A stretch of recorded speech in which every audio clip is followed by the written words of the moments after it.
si Pepe at ang bato ni Lola Pasig. Sa ikatlong baitang na si Pepe, nung lumipat sila sa probinsya ng Habahan. Ito ay pagkatapos na binawi na ng may-ari ng lupain ang dati nilang tinitirahan. Ulila na ng ama at ina si Pepe. Bata pa lamang siya ay namatay na ang kanyang ina. Kalipas na 1 taon, sinundan na din ito ng pagkamatay ng kanyang ama.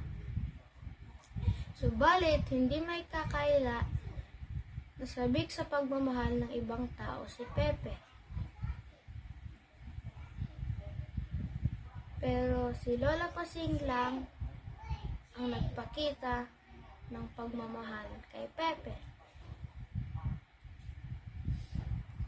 Yung iba, kinukutsa siya sa itsura niya dahil sa malaking nunal sa ilong niya.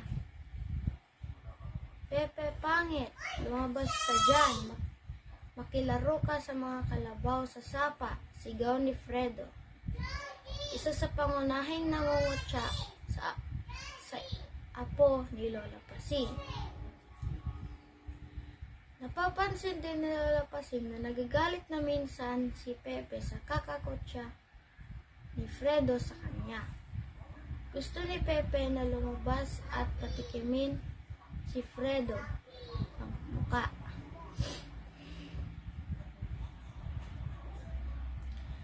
Huwag kang lumabas. Patuhin mo siya mula rito sa loob. Payo ni Lola Pasing. Nagulat si Pepe sa sinabi ni Lola Pasing sa kanya. Talaga ba, Lola? Pwede ko siyang batuhin? Sabi ni Pepe. Oo, pwede mo siyang batuhin. Pero gamit lamang ang pandesal. Sinunod naman ni Pepe ang payo ni Lola Pasing at kinuha ang 3 pandesal sa lamesa nila. Binato ni Pepe kina Fredo at mga kaibigan niya. Kala ko ba to? Sabi ko na nga ba hindi ka lang pangit? Duwag ka pa. Sigaw ni Fredo habang ninunguya ang pandesal. Simula noon, araw-araw na bumabalik si Fredo at ng mga kaibigan niya sa bahay ni Pepe para asarin siya. Araw-araw din binabato ni Pepe si Fredo at ang mga kaibigan niya ng pandesal. At yun na ang naging agahan nila.